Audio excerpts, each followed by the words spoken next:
Welcome back. If it's Tuesday, Virginia is voting about the future of voting. Virginia is the latest battleground in a nationwide redistricting battle that President Trump kicked off when he pressured Texas to redraw its congressional maps last year. But today, it's Democrats pushing for a referendum that would enact a new congressional map and potentially gain them 4 more seats. But as they head to the polls, Virginians would be forgiven for any confusion about which vote would lead to which outcome. Take a listen to how both sides of the debate have leveraged President Obama's words on redistricting. Because of things like political gerrymandering, our parties have moved further and further apart, and it's harder and harder to find common ground. That's why 2/3 of Virginians voted to end partisan gerrymandering. But Richmond politicians want to shred our bipartisan process and draw maps for themselves again. Virginia, we are counting on you. Republicans want to steal enough seats in Congress to rig the next election and wield unchecked power for 2 more years. But you can stop them by voting yes by April 21st.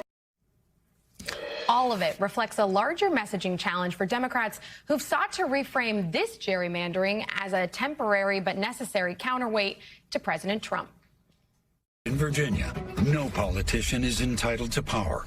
We can stop Trump by voting yes for fair elections. A temporary fix to level the playing field and put power back in the hands of the people where it belongs. Vote yes to stop the mega power grab. The Yes on Fair Elections amendment is critical. It's a temporary emergency fix that restores fairness in our elections, preserves independent redistricting, and returns power to the people. Joining me now is Julie Carey, the Northern Virginia bureau chief at our NBC Washington station, WRC, and NBC chief data analyst Steve Kornacki is breaking things down at the big board as he does. Julie, I will start with you. You're on the ground there talking to voters. What are they telling you about this referendum?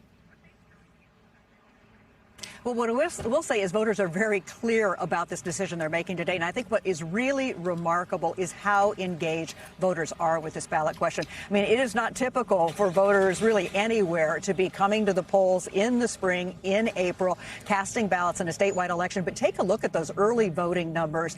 Nearly 1.4 million Virginians casting early ballots. That's nearly as much as in the statewide election in November when Virginia selected a new governor. But when voters are telling me today, the people who are voting yes, they tell me almost universally they don't like casting this yes ballot. They don't like the idea of gerrymandering, especially this map that cuts Virginia up into a 10-1 map, 10 Democrats to 1 Republican. But they also say they feel like it's something they have to do. You mentioned it. They feel like they have to counter Donald Trump and what he has asked of other red states to do, adding GOP votes there.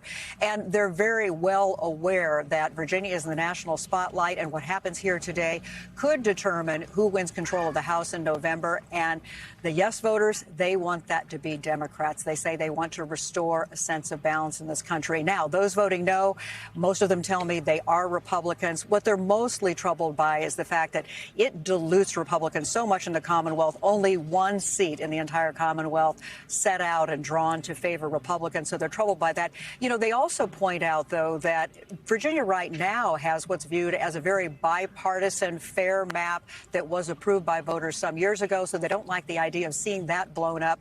Take a listen now to what some of the voters had to tell me today about their decision. Share with me yes or no and why. Yes.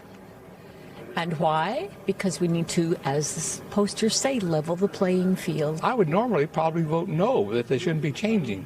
But the only thing that bothered me was the fact that the current president is trying to change it in other states. What's your hope about what impact this will have in the fall? That we pick up more seats. Yeah, absolutely. That's it. Plain and simple. Yeah, plain and simple. I don't believe in changing these maps. I don't believe it's the way to go. And I know this is just going to continue from one state to another state in different directions. But I think we should stop it. The only way to stop is just by voting no. I don't care what Texas or California or all of them do. This was an independent. It's unbiased. It's 6-5 favoring Democrats, but that seems to be fair to me. Came back for a minute. So I think you were going to, as you can see today, this is a very blue area. We're a steady stream here in Fairfax County. But again, voters very interested, very engaged in casting their ballots today. Julie, thank you so much for being there and bringing us those voter voices. Steve, I do want to turn to you. What are you watching for tonight as the vote comes in?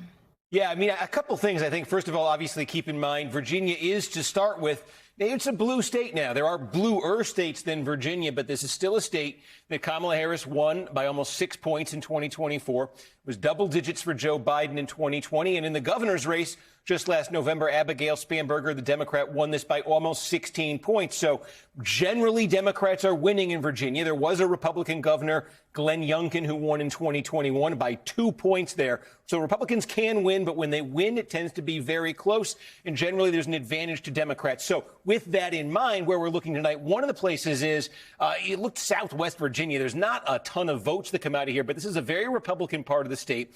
One thing we saw in that governor's race last fall when Republicans got blown out was turnout was lower here in a core rural Republican area relative to other parts of the state, especially Democratic suburbs closer to Washington, D.C. and Virginia. So is turnout up here? Is it more level? That's something that the Republican side, that the no side in this needs to see happen here. That's one of the ingredients. Then what about swing areas? There are 16 counties or cities, independent cities in Virginia, that did vote for Spanberger last year and that voted for Youngkin, the Republican who won the governorship in 2021. The biggest of them would be Virginia Beach, right here. Virginia Beach with about 450,000 people here. This is one tonight that the no side needs to win, probably needs to win, by 5 points or more if it's going to have a shot statewide. Right next door, another swing area. Again, this was Spanberger and Youngkin. Chesapeake, the city of Chesapeake, 250,000 people there. And there's also this, just south of Richmond, big, gigantic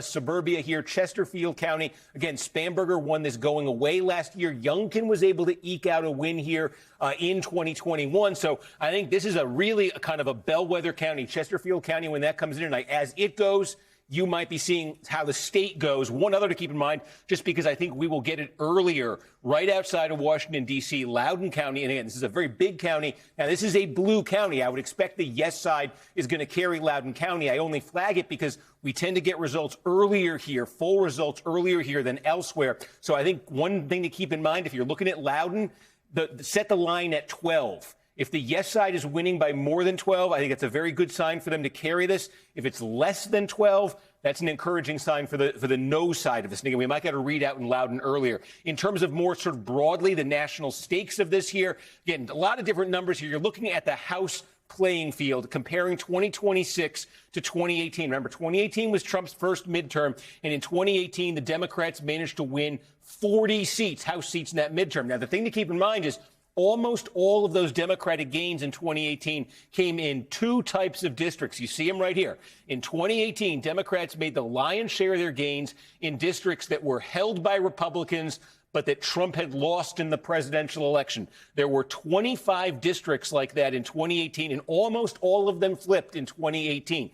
Right now on this map, there are only 8 districts like that. But if this Democratic plan goes forward in Virginia, that 8 will become 12. There are 4 more districts that will be drawn here that would be Republican held, but that Trump would have lost under these new lines. This next category was the other place where Democrats made their huge gains in 2018. They were Republican seats, but Trump won them by fewer than 7.5 points. Again, there were 23 of those in 2018. There are 15 now. If this passes tonight, that comes down to 13 because a few move over this way. But those are the stakes here. Democrats get much more low-hanging fruit if they can win in Virginia tonight. Steve Kornacki on a fascinating dynamic right in our backyard. We'll be watching that very closely. Steve, thank you. And we will see you tonight for another edition of the Kornacki Cam, tracking the results in Virginia as they come in. It all kicks off at 6:45 Eastern on NBCNews.com. We thank you for watching. And remember, stay updated on breaking news and top stories on the NBC News app or watch live on our YouTube channel.